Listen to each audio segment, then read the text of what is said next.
Hey guys, welcome to our channel. In this one I'm showing you how to use Zoom AI Companion for meeting summaries. So prerequisites first before you begin.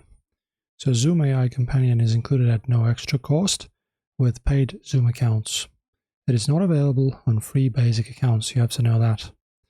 And then permissions. If you are on an organization or a corporate account, your Zoom account administrator may need to enable this feature globally before individual hosts can turn it on.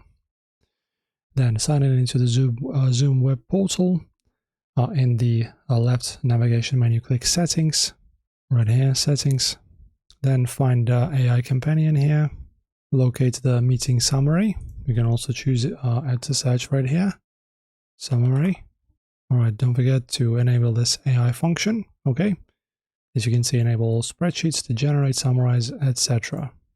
And then guys, obviously you just start a meeting, and then this will give you a button to trigger that AI summarization during live calls. So you just host a call.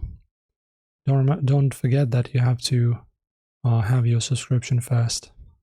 And in this panel right here below, you'll find your AI companion. Enjoy as always, friends. If this helped, subscribe.